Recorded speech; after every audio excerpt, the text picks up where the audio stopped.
It's time your hard-earned money works harder for you. With the Wealthfront Cash Account, your uninvested cash earns a 3.75% APY, which is higher than the average savings rate. No account fees, no minimums, and free instant withdrawals to eligible accounts anytime. Join over 1 million people who trust Wealthfront to build wealth at wealthfront.com. Cash account offered by Wealthfront Brokerage, LLC, member FINRA SIPC, and is not a bank. APY on deposits as of September 26, 2025 is representative, subject to change, and requires no minimum. Funds are swept to program banks where they earn the variable APY. You're listening to the Sisters in Loss podcast, a faith-based podcast that spotlights Black women who replace silence with storytelling around pregnancy and infant loss and infertility. Black women experience miscarriage and stillbirth 4 to 5 times more likely than white women, according to the NIH and CDC. Whether you've experienced a miscarriage, infant loss, stillbirth, are trying to conceive, or have an infertility diagnosis, you will learn about resources and strategies to heal, gain clarity, peace, hope, and find an empowering path forward after loss. I'm your host, Erica M. McAfee, and you will hear me interview sisters in loss who have healed from such a painful and traumatic experience by sharing their testimonies and stories to inspire and help others turn their pain into their purpose. Now let's get started.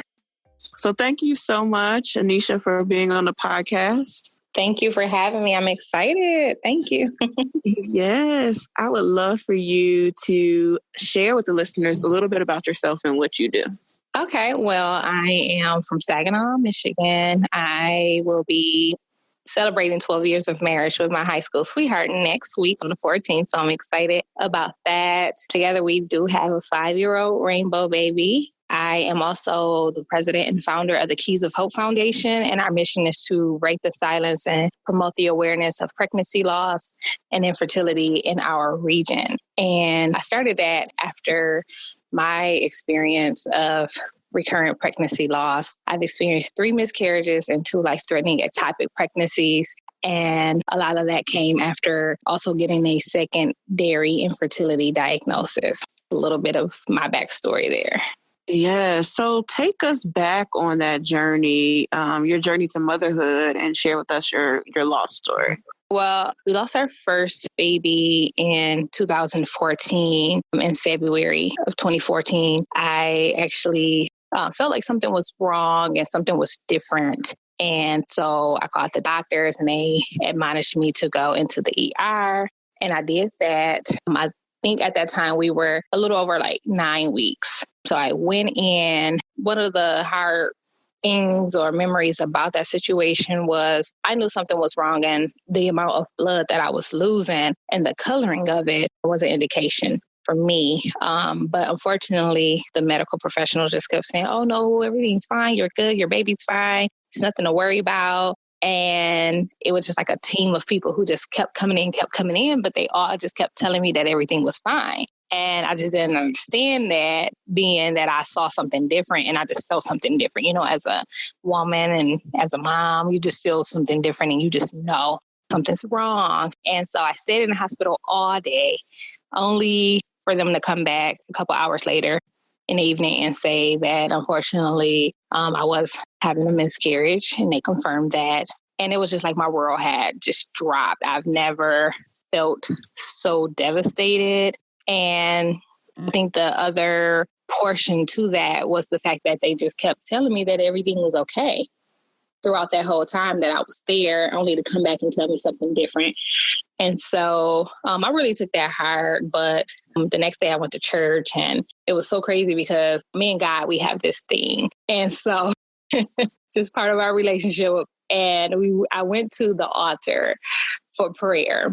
I went to Bible study that night, and I went for prayer. And actually, let me back up. When I first went in to church, it was a young lady there with a brand new baby, and everyone was over there talking to them. And I just was like, oh my, this is like the worst thing ever, to be around someone else with a baby right now. But a couple hours, about an hour into the service again, I went up for prayer. The Holy Spirit just told me to go over to the baby and to kiss the baby and to just greet her. And I was just like, what? You're asking me to do what? Like, that is so unfair. Like, why do I need to do that?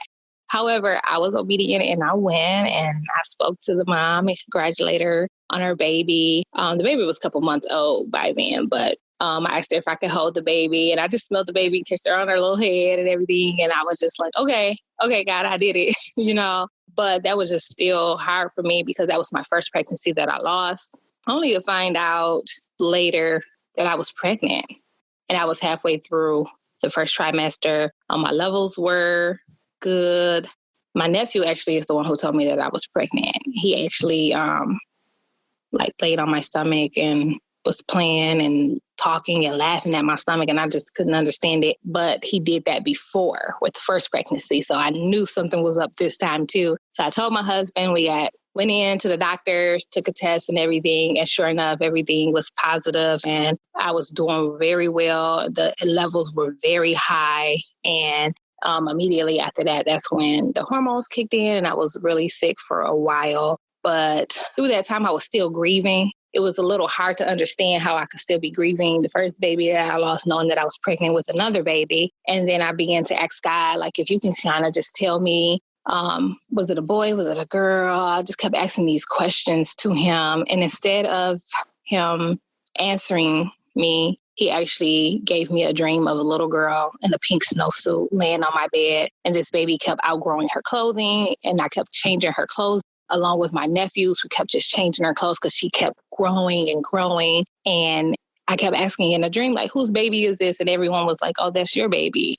And I was like, oh, okay. So when, again, we found out we were pregnant, I was excited about that. And then I had that dream. And right before we found out that when we were due, I just knew it was a girl because I felt like that was God having me to look forward to the future. And sure enough, the doctor confirmed that we were due December 22nd. And so even before finding out she was a girl, I just held on to that because you think about pink snowsuit, December, I'm due. So I just put it all together. I was like, okay, God, thank you for that promise. Thank you for that word to hold on to.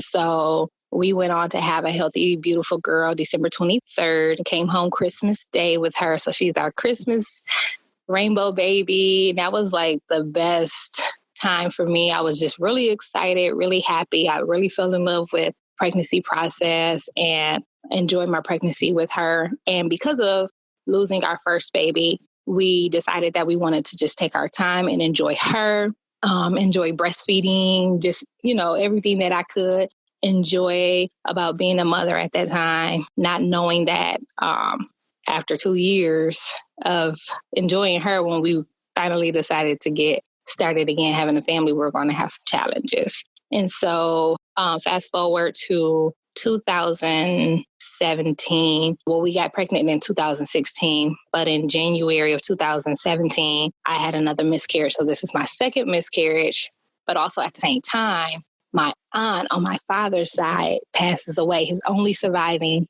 family member from his immediate family, his only sibling. I had to tuck my feelings and tuck what I was going through to show up for him and really to be there to support him at this time.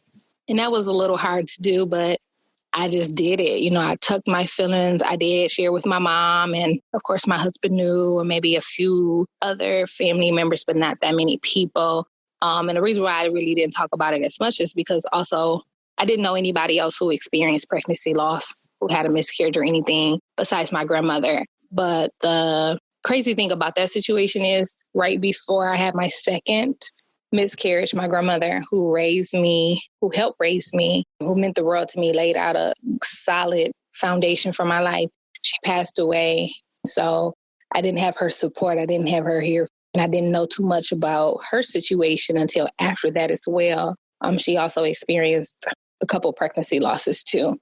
And so I didn't have any peer support. So it was kind of hard to actually navigate through those feelings and really work through that, not knowing if what I was feeling and experiencing was normal or not, or how I should feel, how each day should be, if I should be further along by now, because this loss was a little different than the first one.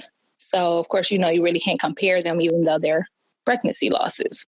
So I tucked it and I threw myself into work and just work, and anything that I could to just distract myself from really having to deal with what happened.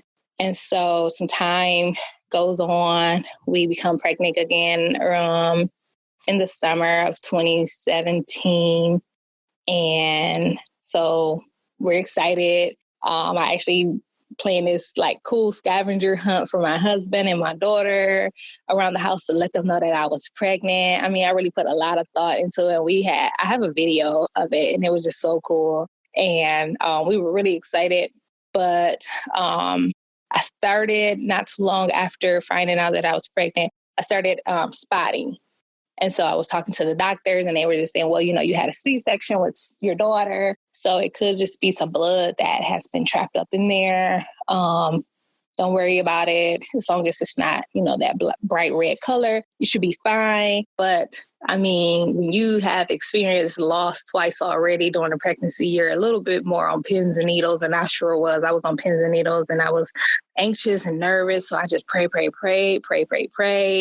Got in my word, quoted scriptures, learned the word. I fed myself the word day and night, scriptures and praying and worshiping. And I remember this one time just really being very nervous about everything. I went to praise and worship rehearsal, and I had to lead worship that night unexpectedly. And so we began to sing a song, and I just decided that I let that song just really permeate in my spirit. And so I gave the baby a nickname. And I said, if you are a boy, your nickname is Judah. I'm going to name you Judah to remind me to praise God when it looks like, I'm overwhelmed or when I'm anxious. And if I see the blood again, just something to kind of get me through. And so I did that for a couple months. But then on November 1st, 2017, the color was no longer brown. It was actually bright red. And I just really felt something was different, even in my body. And I told my husband in that morning, it was like 3 or 4 in the morning.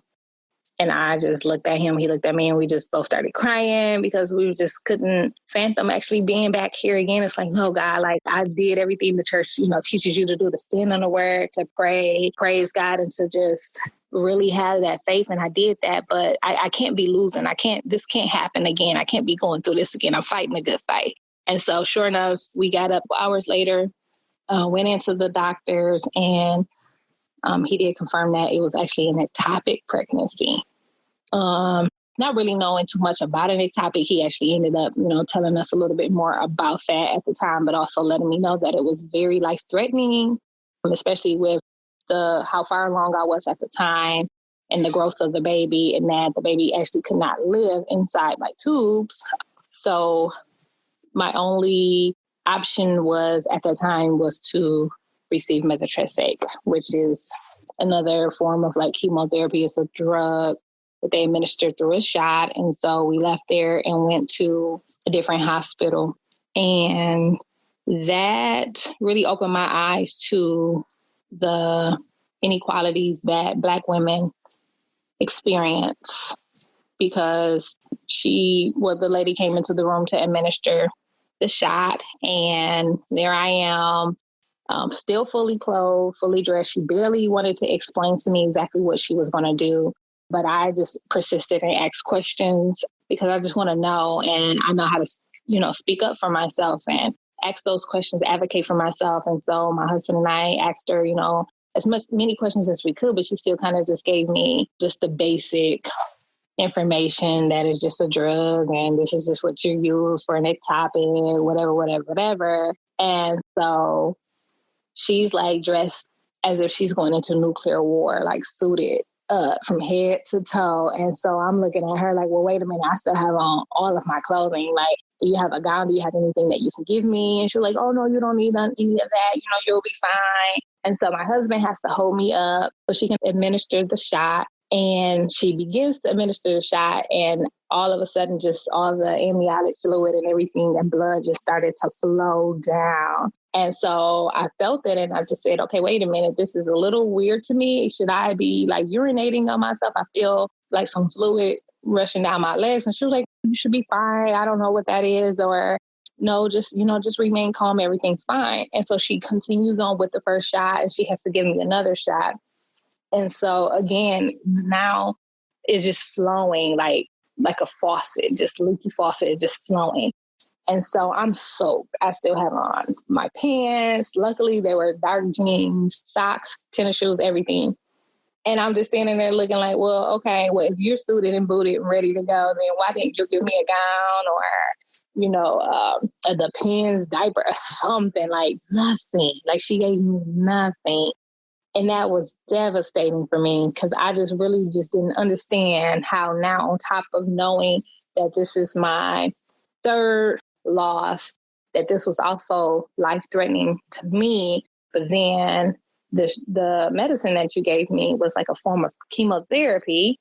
And now I have to go home wet, soaking wet. And I'm just like, okay, well, would you have done this to like a white woman? If it was her, like, would you have given her a gown? Would you have made sure you took extra precautions with her? Would you have thoroughly explained the process with her? It just really opened my eyes to see that there was something there that wasn't right. And I really felt that tension in my spirit. And so I went home, did the best I could as far as trying to get through the loss. But then that's when I learned that, I can't get through this loss. I'm going to have to take each day as it comes. And during that time, because of what happened, I really lost my faith because I feel like, okay, God, I stood on the word. I'm a tither. I give. I serve. I'm in leadership positions at church. I do everything that, they say do. I pray. We stood on the word. We pray 1,000,000 times a day. I praised. I ushered in your presence. I did all that. I stayed before you. I stayed at your feet, and still I feel like I've lost again. Like, why? And I was really upset. And there'll be times I will wake up and knowing, like I said earlier, I have a good relationship with God, a close relationship with him. And I just will wake up and not really pray like I used to. And I'll just say, okay, God, you already know what it is. You know everything already. You already know what my family needs. I don't even, feel like praying. And that was just that. I kind of treated him like he was like a friend. But I'm kind of mad at you right now. But that's just really how it was. I was really upset. And I just couldn't understand how I did everything that they teach you to do when it comes to your faith. But I still feel like I lost. And I just really became, I guess within my spirit, I felt like I just really became rebellious. And I just really didn't know how to get out of this funk or this cloud of just feeling angry. I was really angry and I was really upset. And everyone around me was becoming pregnant and having babies. And I was happy for them because a lot of them, I stood on the word with them and I prayed with them and I laid hands on them. But I couldn't attend baby showers only because I just didn't want to be a negative Nancy or a bitter Betty or whatever at their showers. This is their special day. But I also didn't want to put myself through that as well, knowing that this time I'm a little weaker in my spirit. I'm a little weaker in my emotions than I have been before. And I just don't want to, put myself through that. And so a couple months goes on. During this time, I'm really struggling with my health because of the methotrexate. It broke down my immune system really bad. So I was sick a lot. I couldn't work. I could barely take care of my daughter at that time. My mother had to come over and really help me because if you had ectopic pregnancy, it's really painful. My mom, thank God for her, she was able to help us with my daughter, who was 2 at the time, taking her to school, picking her up and caring for her. And again, my immune system was weak, and so I was sick a lot, so I couldn't work. It's a month before my daughter's 3rd birthday, and I'm just really upset that, I can't work, and I wanted to give her this party. And again, no peer support, no one to talk to about what I'm going through, what I'm feeling, what I'm experiencing. So I'm just really at a loss. I'm really just at a crossroads. I don't really even know where to go. So from there, I started experiencing extreme anxiety, PTSD. I suffer from PTSD, nightmares and hallucination. Like it was hell in my house because at night I would have, for a whole year, honestly, I had a dream, and it was the same exact dream every night for a whole year. And it was that people were breaking into my home, trying to separate me from my family. I would wake up in the middle of the night, just really panicking, really scared, thinking that every sound that I hear in our home, we have like real hardwood floors. So every sound I heard, I thought it was actually my dream, manifesting or something. So I was so scared. I would wake my husband up and alert him and have him go check out the house every night and have him go check on my daughter because I couldn't even get up and take care of her if she would holler or cry over the monitors at night. I couldn't get up and take care of her because her screaming and crying it sent the fight or flight feeling to me. So it was just like I froze in those moments because I didn't know what to do. And it's like I knew what to do, but mentally I was checked out. I couldn't help her at all. So my husband, thank God for him.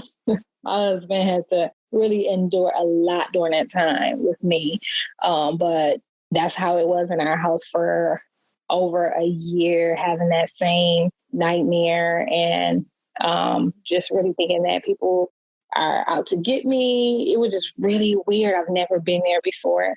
Also at this time, God is like allowing other women who are pregnant to come to me and ask me for prayer. Why is it that you feel like I can minister to them and encourage them when right now I'm upset and I'm mad? I'm not a baby Christian.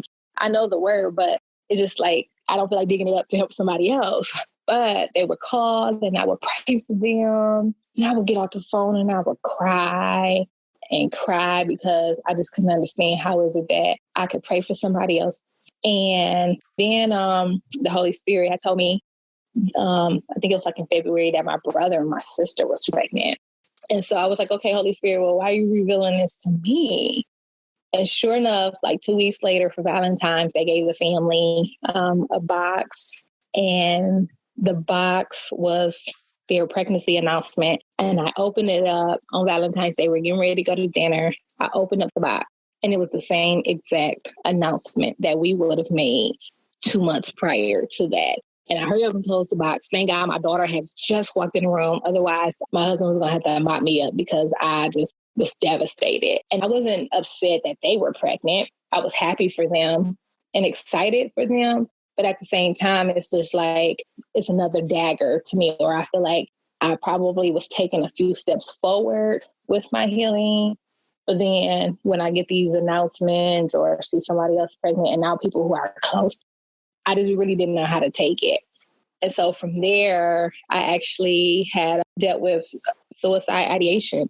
I just didn't understand life anymore. I felt like, okay, I'm so deep into this loss and this grief, this pain, this devastation. I still don't have anybody to talk to about this. No one who will understand me. I don't know what to do. I just decided like, okay, well, if I need some aspirin sometime to help me fall asleep at night, instead of taking the recommended dose, I'll probably take 3 or 4 more, and whatever happened, happened. And it's not that I wanted to die. And I thank God for keeping me. God will keep you when you don't want to be kept. Listen, I thank God for that because I'm alive and I'm doing so much better now. And I can talk a little bit about that later on. But I just didn't want, I wanted the pain to end.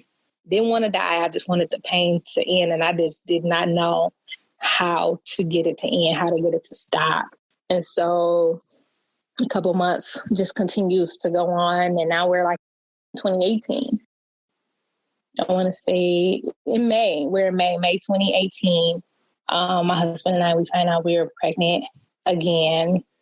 Actually, I'm sorry, not May. In March, we found out we were pregnant.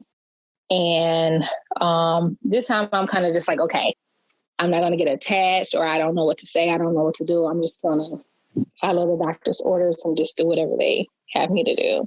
I think maybe 6 weeks later is when we found out that it could possibly be another loss because my HCG levels were decreasing instead of actually going up the way they were supposed to. So that sent like an alarm to the doctors. And so I remember one of my friends, my close friends, her mother was killed. And so we went to the funeral to support them. And I ended up tucking what I was going through again because I'm there trying to show up for somebody else. And it was actually at the funeral, I went to the restroom, and that's when I'm unprepared, and I ended up having the bleeding, the heavy flow and everything during that time. So here it is, another situation where I'm tucking what I'm going through and what I'm experiencing. It's the fourth time now. So I'm kind of just like numb to the situation, but I'm kind of slowly coming back around to my faith, where my faith is concerned, and to really like start seeking God and trusting him a little bit more and paying a little bit more attention in church. Because sometimes I will go to church and it's like, I hear what you're saying, but it's like, I don't know if I believe anything that you're saying right now, only because of the pain and everything that I had went through. Just really painful, very devastating to me. At that time, that was like May. We became pregnant like 2 months later. We got pregnant with our sixth child at that time. And this time I really kind of feel like, okay, I'm going to change my mindset about this loss. And I'm sorry, not this loss, this pregnancy. And I'm really just going to trust God and just build my faith back up for it. And however, right now, I feel like I'm a pro now. And I felt like I already know what the doctor's going to want. I have a standing appointment. So I'm not going to go get my HCG levels checked until the end of August.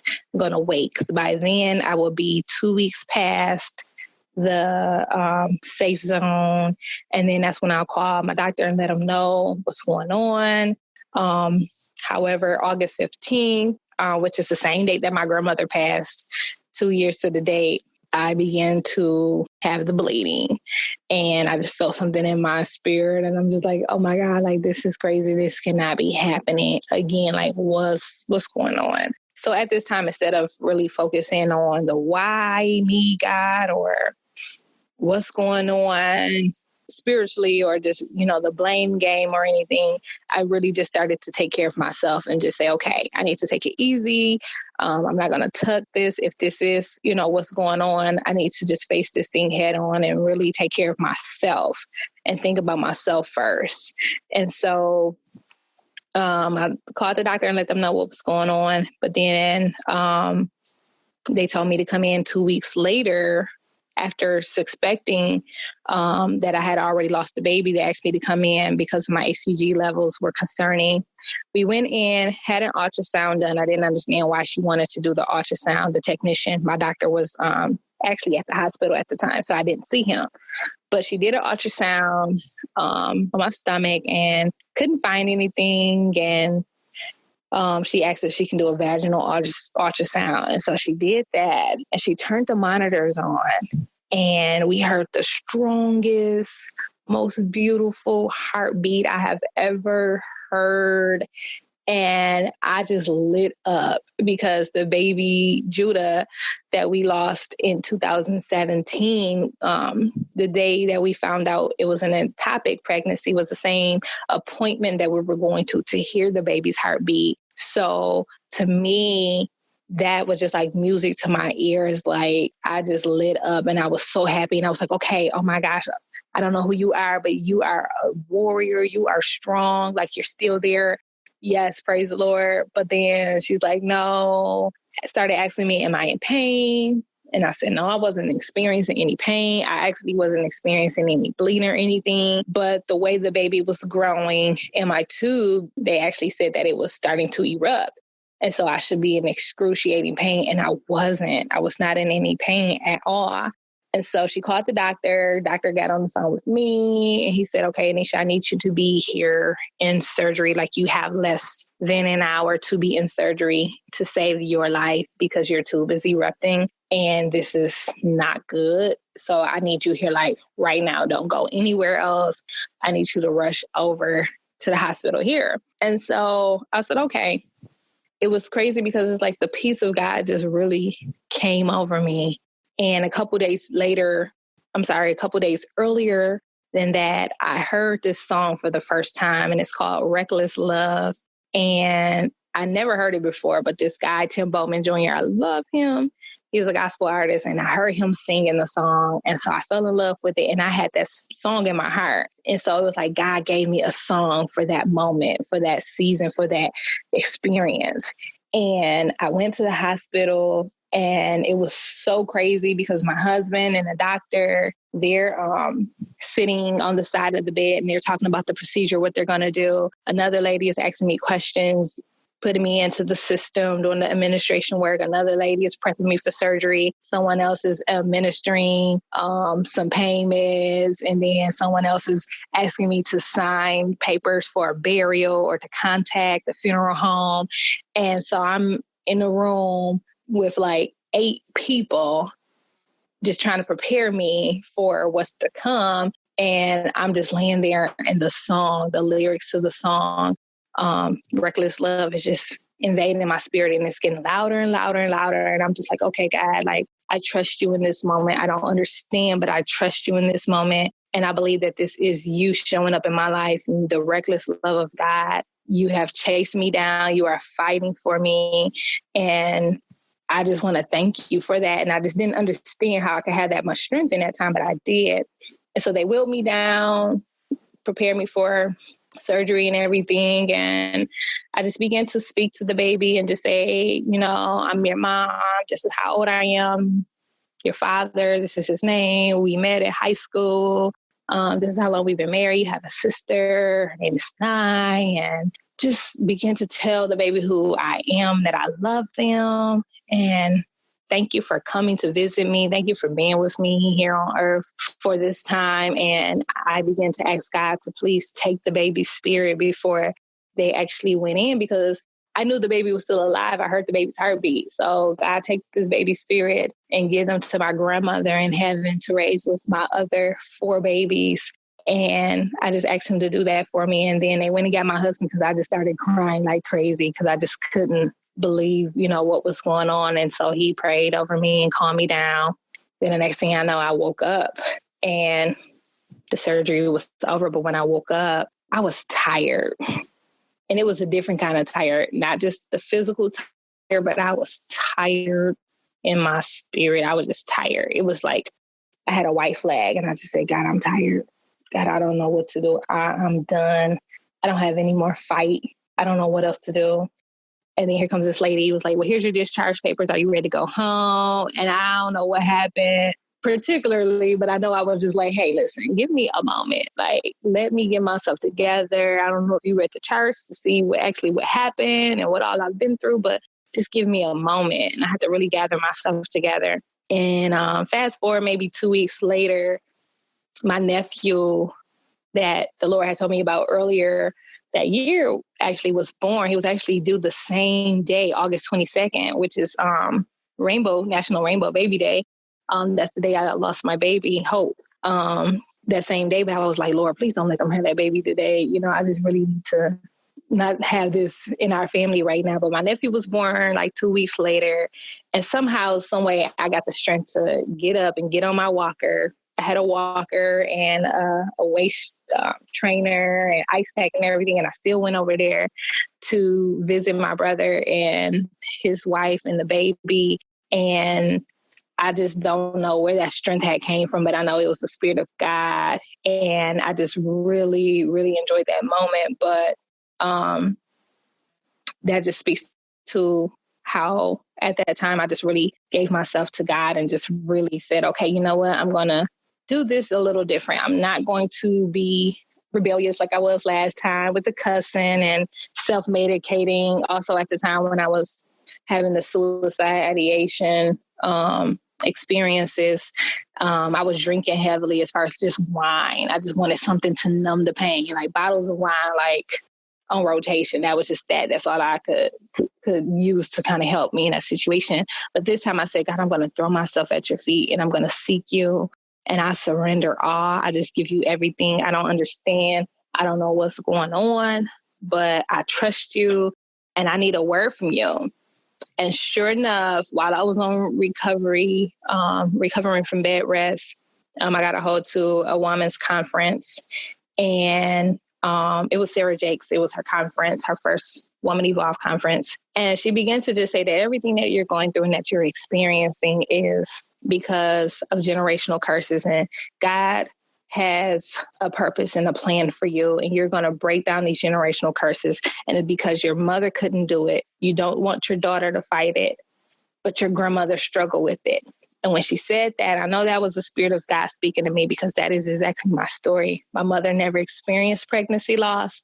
I don't want my daughter to have to fight this thing, but my grandmother did struggle with it. And unfortunately, she wasn't there to help me through it. But a lot of it started to make sense to me, and just saying, you were pregnant with purpose. You're pregnant with one woman's curse, but another woman's breakthrough. And God is going to use you to break it off, generational curses, off your community and off women who are coming after you and generations after you. And I just thought it was so God that the whole, the objects that she was using was just talking about pregnancy, but it was more so about being pregnant in the spirit.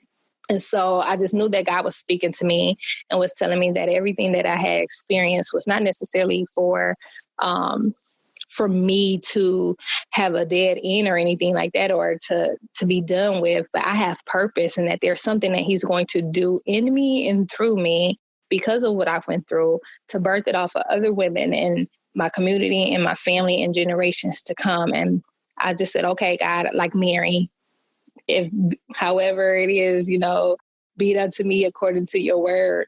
And maybe a couple months later, I went back to work, and I'm trying to, get back in the flow of things.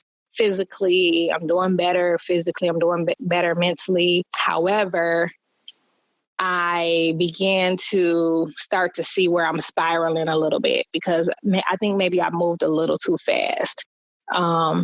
We went to, I did myself. I went to a fertility treatment specialist, and that was my second time going, but that time my husband didn't come with me.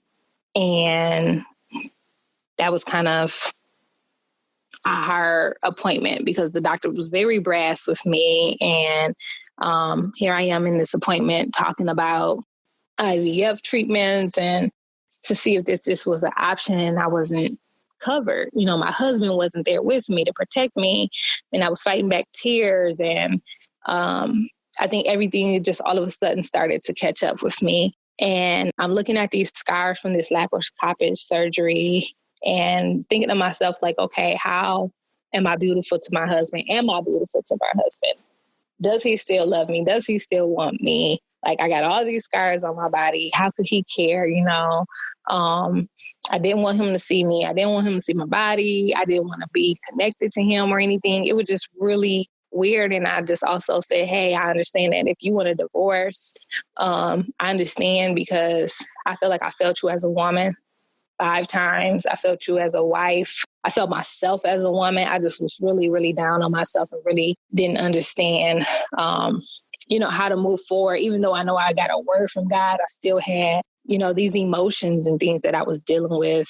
And so I didn't also know at that time that as I'm trying to talk to my husband about these things, he's kind of silent. He's not really saying much. I didn't realize that he now was actually suffering and grieving a lot as well. And so here we are together, 5 losses, no one to talk to, no peer support, no one to really reach out to really help us. So we don't know what to do. We're roommates at this point. We're co-parenting. We're living in the same house together at this point, but that's just that. And so I keep reaching out to him to love me according to my love language, but he's like not listening, or he's not really paying attention. He's just trying to get through the day and make sure that, the basic needs of the house and everything is met as a father or a husband would. And so I'm working, and all of a sudden, I'm working with someone, and this gentleman, he just begins to show me some attention, or is listening to me and thinking that some of the things that I'm saying or what I'm saying or what I'm doing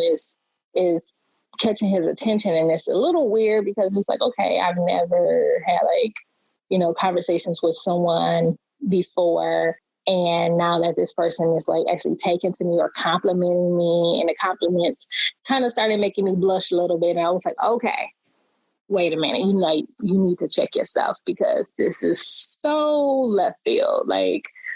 no, this is wrong. And so, I began to say, hey, thank you for the compliments, whatever, but no, thank you. I'm married and, we're not going to go there. And so for whatever reason, I came home and told my husband, was like, hey, this is what's going on. And he's just like, oh, okay. But he's not saying anything because, of course, he's like, you should know how to shut this down. You should be good. Don't worry about it. But it continues on and it continues and still uncomfortable. And I keep, coming back to my husband, telling him about it. And it was crazy because before it all started happening, I began to tell him, I went to him one day and I laid on him and I said, I need to recover me because I feel like I'm about to spiral out of control. I said, I don't know what it is, but I felt like a spiritual attack was coming on, but I didn't know how to say that because I'm vulnerable. I'm still trying to get over my 5th loss. It's only been about a month or so. And it's just a lot that's going on. So I really didn't know how to convey how I was feeling and what I was experiencing to him in a more direct way. And so, again, here's everything that's going on at work with this gentleman. And it just becomes like out of hand. And I'm like, okay, well, you know what? If he's not listening to me, maybe he don't want me no more. Maybe, he really don't care.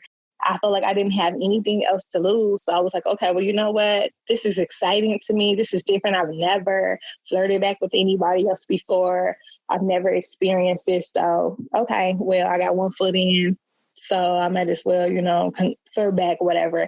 And it was just like, flirting is flirting, but it wasn't like I really wanted to do anything with him. I didn't really want to go there. I knew what was going on emotionally and that it was wrong and everything, but it's like I would come home and I'm just home to an empty house. Even though there's people here, it's like the only person who's bringing me any type of excitement or joy or peace or anything or connection is my daughter. But at that time, I'm still feeling like a horrible mom because I could barely take care of her in the past from all the losses and also this time. And so the flirting just continues to go on. And then I reached out to like one of my male cousins, was telling him what was going on. And he was like, okay, you need to talk to your husband about it and let him know what's going on. And so I did that and said, hey, we need to connect. I know it's been a couple months. But because, of course, after you lose a baby, you're not really concerned about being intimate or having sex or anything like that. So it was just like, okay, we need to like get together, like let's plan something and let's connect because I'm missing something from you. And there's a lot of temptations and stuff going on around me. And so I ended up telling my husband what was going on and he finds out a little bit more about the situation. And thank God for the Holy Spirit because Holy Spirit just gave him some wisdom on what it is that I needed to do, what I needed and what he needed to do to help me and what I was actually crying out for more so than just that attention. So we at that time began to just really seek God about repairing our marriage, and nothing happened ever between me and the gentleman or whatever, and I thank God for that. But it got to a point where it could have happened, and that really was a big blow in our marriage because nothing like that had ever happened. And so we were invited to like a friend's church to visit, and the Sunday that we went was like 2 weeks later after that had came out. Like I told my husband what was going on, and the pastor's sermon series was titled Unhappily Ever After. And so we were like, okay, God, like, yeah, you set this whole thing up. Like, we're here and you have a word for us. We believe it. And it was so good. It was exactly what we were both trying to say to each other, but just didn't know how to say it and what we were experiencing. And it was just so good that we just kept going back. We kept going back every week to finish out the sermon series, but everything about it was just so good. And we actually just decided to stay instead of, continuing on where we were at our current church. And so we really felt like God was moving us to a different place, kind of like an Abraham, when he began to speak to him afresh about his purpose and about what he had for him. He had to get him away from everybody that he was familiar with and where he was comfortable at, so he can speak to him and tell him who he called him to be and who he says he is and what he's going to do through him and for his generation. And so I feel like I had an Abraham moment, because it was at that moment when we separated from what was familiar and got fresh eyes and fresh ears to hear God. A couple months later, that's when I began to hear from God about a self-care routine for me, how to nurse myself back to health, because I just know it was so much going on. Okay, I don't have any peer support. There's no resources in my community, so no one's going to help me. I don't have anybody to talk to. No one in my family has experienced pregnancy loss, so I'm going to have to trust God and seek him and listen to him about how to get myself back together again, mentally, emotionally, physically. And so a lot of things that I started to do then was journaling, and journaling really helped me just dump my feelings and my thoughts out. I also began to get into aromatherapy a lot and using the diffusers. I also bought myself flowers because I just was like, I wanted something beautiful and something different and just wanted to treat myself. I didn't want to have to wait for my husband to buy me flowers. I can go to the Kroger and get like the $5 manettes. And so I did that every week. I bought myself flowers. I did something for myself. And because of the methotrexate that broke down my immune system, a lot of products I couldn't use any longer. Everything that I use had to be natural, all natural products. And so I began to do a lot of research, and I got a lot of the products that were locally sourced here in town by someone that I knew. So I started using those products, and I would light candles, and just really change the atmosphere of my home with the aromatherapy, and with the lighting and things like that. I would also treat myself like once a month to one of my favorite boutiques in town and just bought myself something, even if it was $10 that I spent. I just made myself do something for me. And I did a lot of coloring and crossword puzzles when I felt overwhelmed, when I felt anxious, or right before bed. So I won't think about, having another nightmare. I would get the crossword or word search books and really just feed my brain, but also to kind of just focus in on something to lessen the anxiety that I will feel right before going to sleep. And that really helped. It helped a whole lot. And so as I'm putting together this routine for myself, God begins to speak to me more about having compassion for other women and families in our community.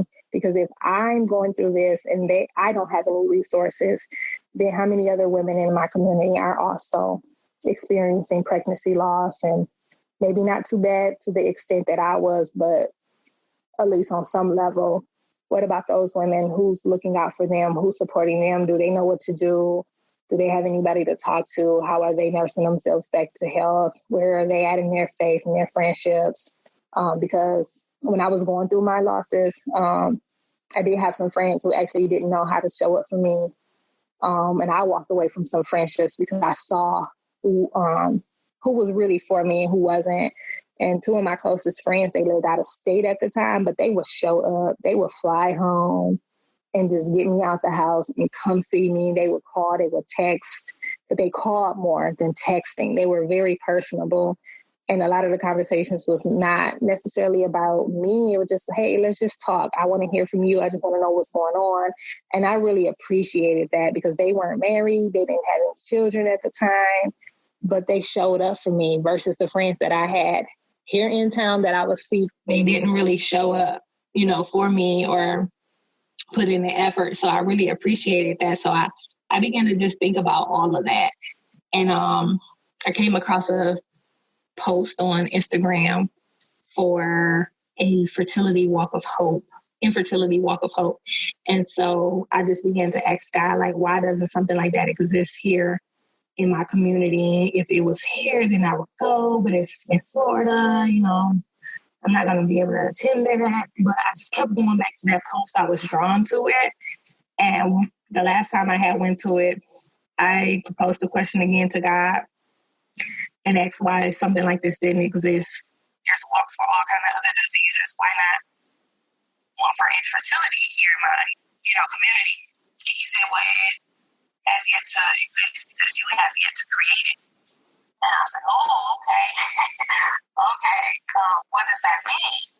And then that's when he just really started downloading keys of hope into my heart and the mission to promote the awareness of pregnancy loss and infertility and to begin to put together a support group. And I wrote that in my journal like maybe 2 years ago that I had wanted to start a support group, but I didn't know how to go about doing it. And so here it is again. It has come up, and God is just downloading the whole support group session in my heart and how to get things started as a 501c3 nonprofit organization and who to connect with.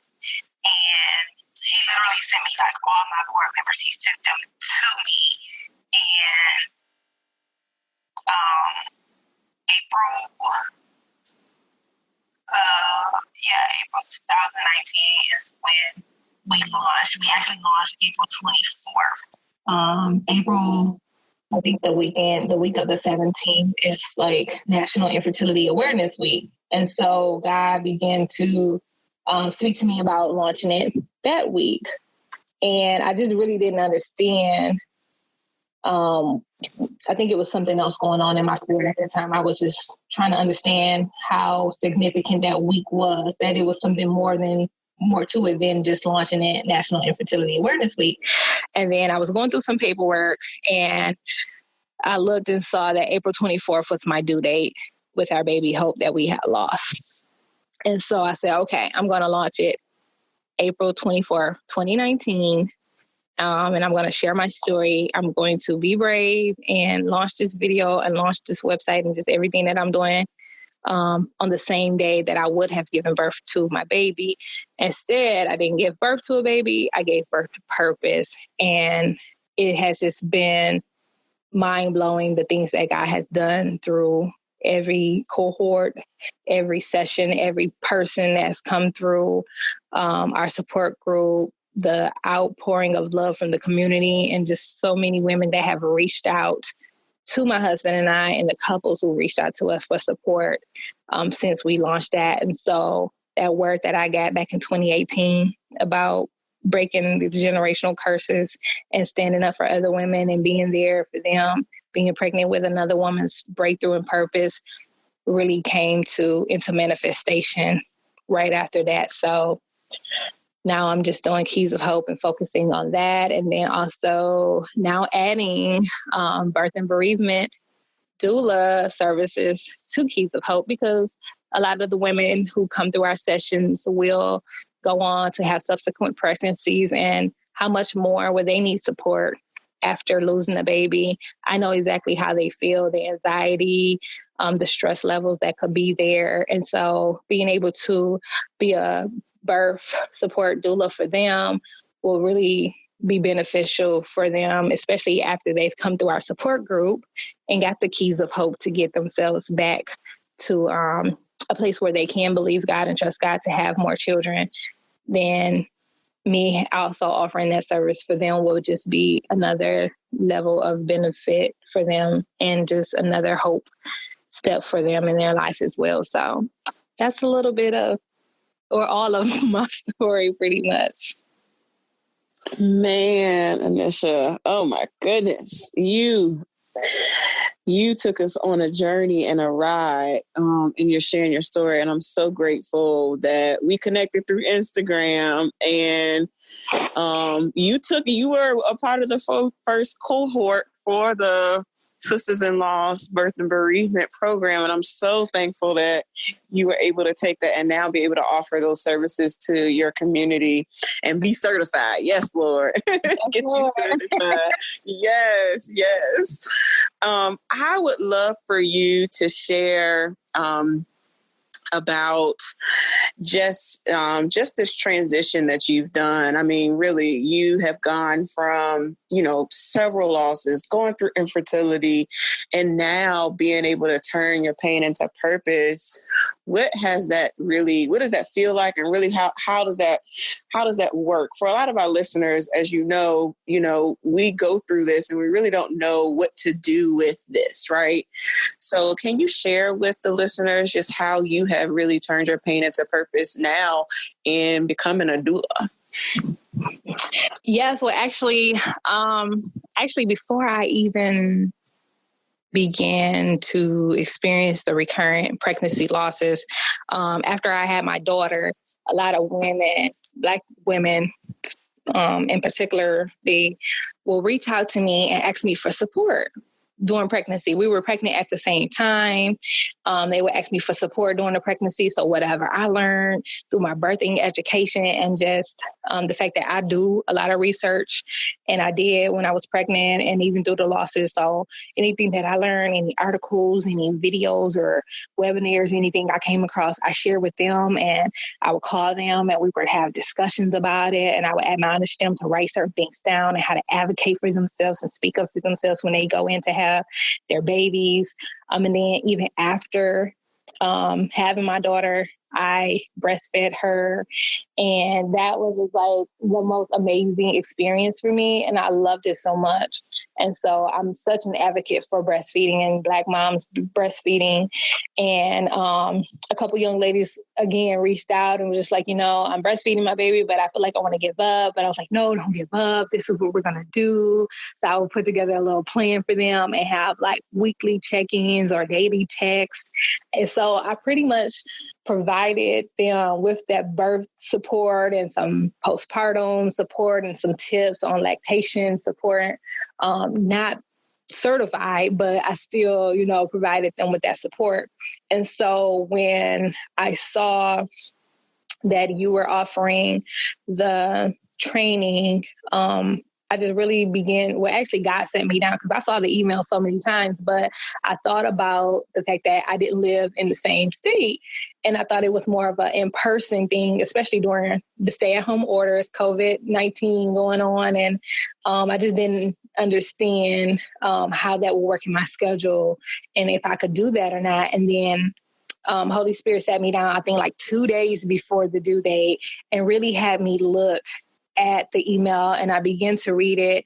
And he just really started aligning a little bit more. Earlier this year, he began to speak to me about Black maternal health and wellness.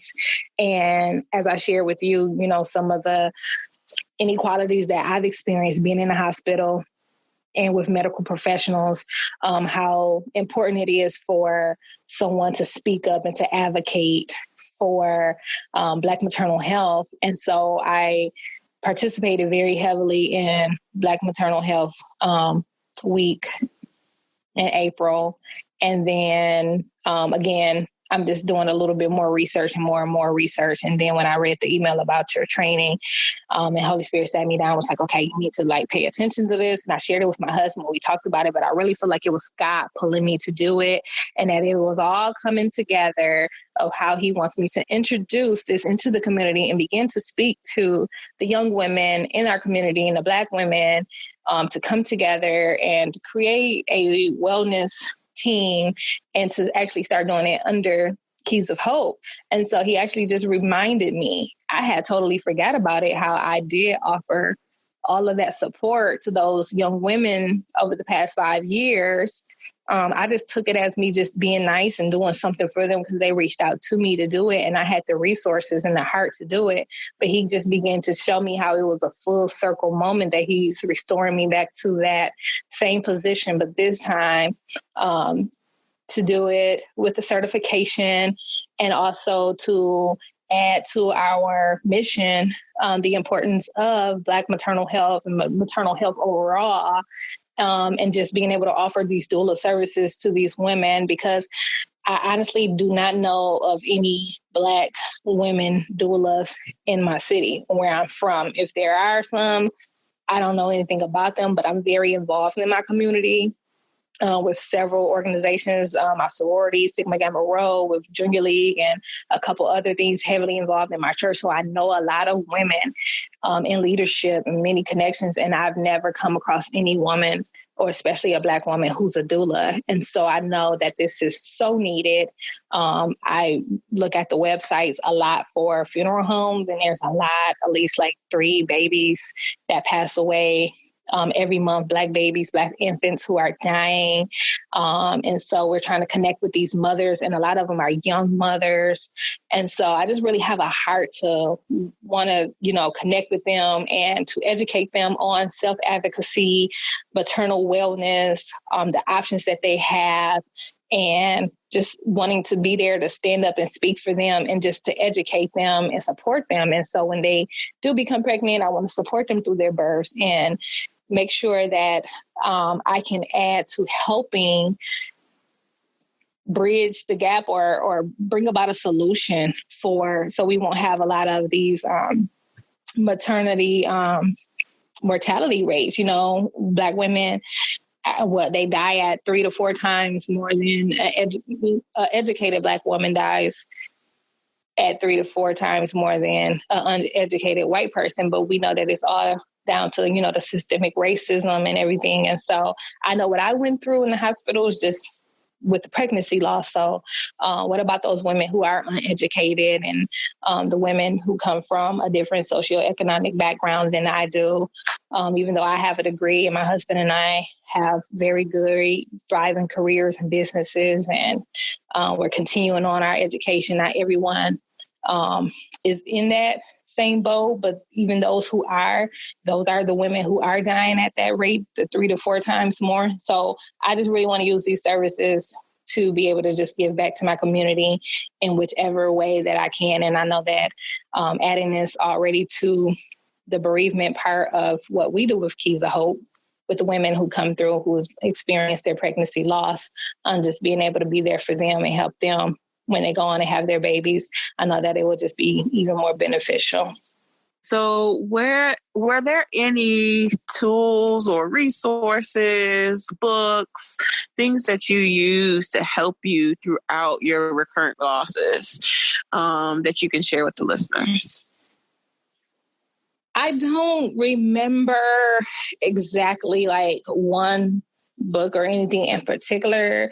Like I said, a lot of things that I did was more so just creating a self-care routine, more practical things that helped me a little bit better. So the aromatherapy, the flowers, journaling, just writing down my experiences. I just needed to talk to someone. I did talk to a counselor once, and she was a Black lady. And when I told her, what church I went to, she just jumped real churchy on me.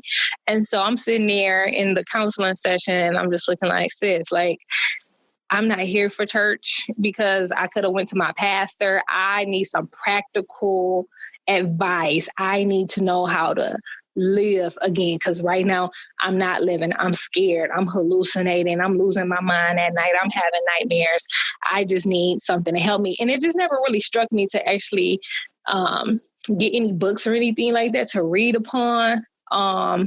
So I think a lot of the things I did were just like practical things to help me calm down, because the level of anxiety and the things that I was suffering from was more mental. And I just didn't have the mental capacity to really sit down and read something and try to comprehend. But I could actually get myself together to say, okay, I'm going to turn on my diffuser and blow the room up with a whole lot of lavender before bed tonight, and take a bath and put some essential oils in and use my natural products and get in the bed and dump my ideas and my thoughts, my feelings, just get it out and cry it out.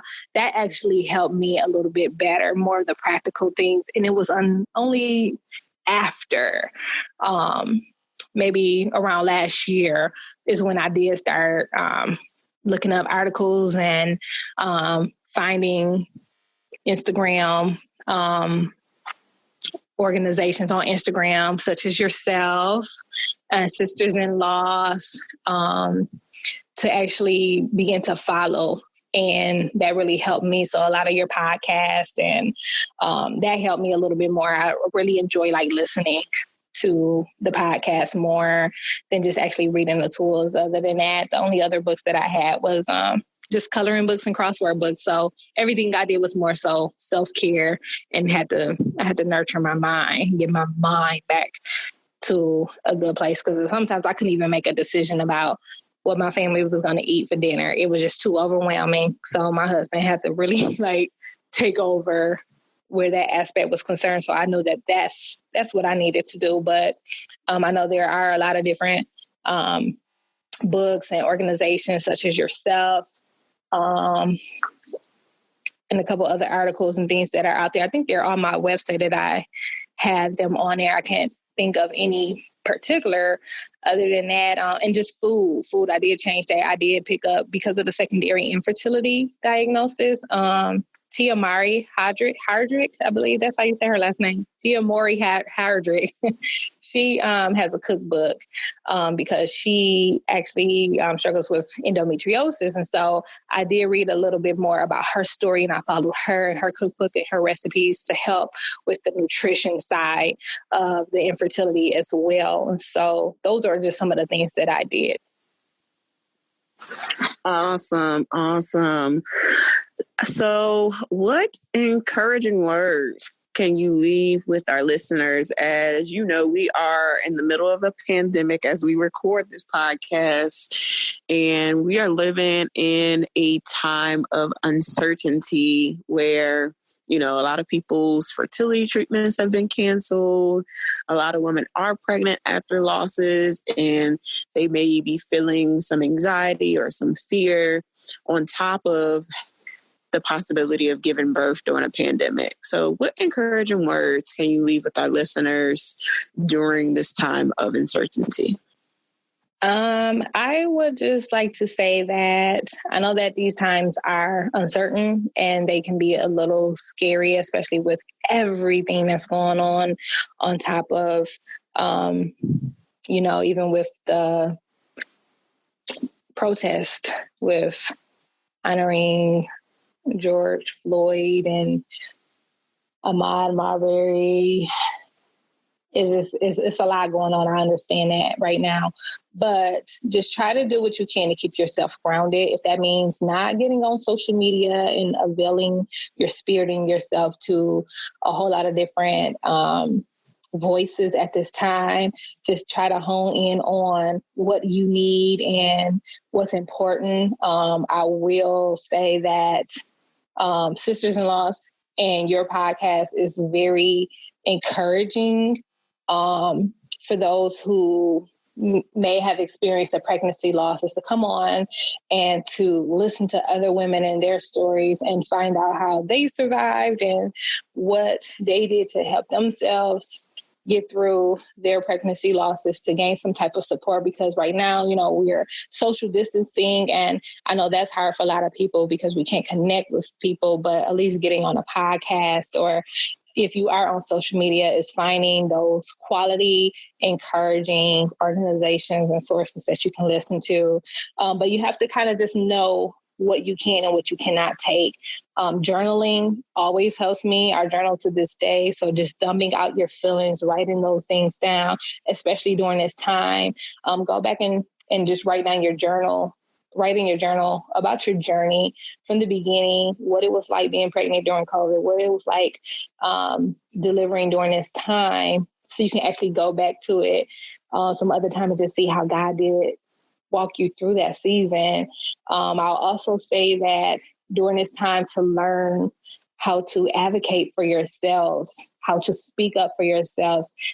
Even with the process, this is going on now, and is letting us know it's time for our voices to be heard, especially as Black women, when we go into these medical professionals and different medical appointments that we have. Please, you have to know what you're talking about. Do some research. Don't just take what they're saying as face value. Demand your respect. Demand to be heard, and just learn how to speak up for yourself during this time. But Other than that, just really relying on family and friends that you can rely on. It's okay to envision your birth, how, birth should be, how you want it to be. It's your right it's your human right. And it's, for justice for you to give birth the way that you want to. So it's okay to envision and plan that out and see how you want that to go. And to ask those questions if you're going to be giving birth during this time about what's expected, what you can expect of the support team. Can you bring in a doula? If you can't bring in a doula in person because of COVID-19, then make arrangements for your doula to be present via Zoom or video chat, and just try to prepare yourself for what that's going to be like giving birth and then also afterwards. But other than that, I just want you to know that you are strong and that you can do it, and that God has already seen that you will be where you are right now at this season, in this moment, for such a time as this, and that he does have plans for you and they are to prosper you. And I just want them to just continue to holding on to God and to prayer and just those close family and friends so that they can glean on for support. Awesome. Thank you so much, Anesha. So where can we connect with you after this episode? Drop all your socials for us. All right. So my personal Instagram is Anesha Stanley, and my organization, Keys of Hope, on Instagram is Keys of Hope Foundation. We have a website, and that's keysofhopefoundation.com. There you can find out a little bit more about our in-person peer support group, our virtual support group that will be coming up. And we actually focus on, 6 different topics. We were talking about support and grief, understanding that model, friendships, family, faith, dreams and goals and visions, and self-care. So we have a lot of things coming up pretty soon that we will be able to offer virtually. We had to change the format to adapt to times and reaching out to people now. So you can find out a little bit more of that information there. And also on Facebook, it's just Keys of Hope. Thank you so much, Anesha, for sharing your story with us. It has been a pleasure, and I am excited for you to be certified as a doula. Hey, I'm excited too. I got a couple clients that I'm meeting with next week. So, hey, thank you. Hey, yes, awesome. Thank you for listening to today's episode. For show notes, go to sistersinloss.com. To stay connected with us and join the Sisters in Loss community and receive my weekly newsletter, please go to sistersinloss.com/newsletter. That is sistersinloss.com/newsletter. Please rate and review this episode, and I will talk to you next week.